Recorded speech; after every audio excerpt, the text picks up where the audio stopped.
The window for finding a diplomatic solution on Iran's nuclear issue is closing really fast. We are weeks away from the reimposition of international sanctions. Iran must show credible steps towards addressing the demands of France, UK and Germany. This means demonstrating full cooperation with the International Atomic Energy Agency and allowing inspections of all nuclear sites without delay. Thank you. Thank you. And we proceed with Commissioner Šefčovič on the new strategic EU-India agenda, and we'll then take your questions on this specific topic before moving on to the topic on our relations with Israel. Commissioner Šefčovič. Thank you very much, and I will complement the overall background which was presented just a few moments ago by High Representative Vice President Kallas, and I would focus on the issue of trade, which, as I'm sure you would agree with me, is one of the cornerstones of the EU-India strategic agenda. And it is indeed essential to maintain steady efforts on both sides to strengthen the momentum.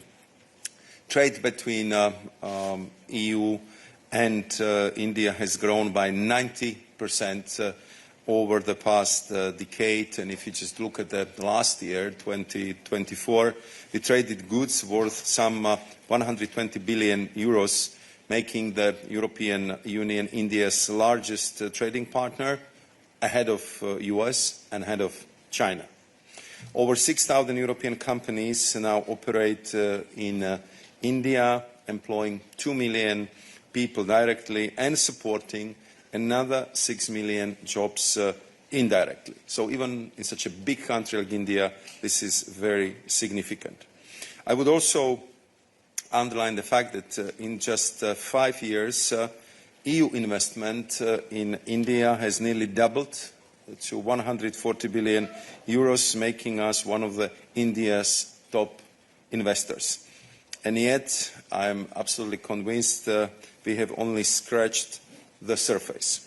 A commercially meaningful EU-India free trade agreement would unlock vast potential, and by tackling both tariff and non-tariff barriers, we can drive new waves of trade and investment. We can strengthen our supply chains, and we would help safeguard open, rules-based global commerce. Our shared ambition is clear: to conclude negotiations by the end of this year, but as always, steady determination will be the key. And we still have some ground to cover. As you probably know, I traveled to India last week.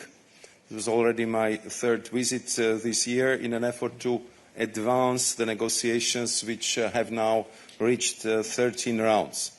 I must admit, however, that I hoped for more progress to be achieved last week.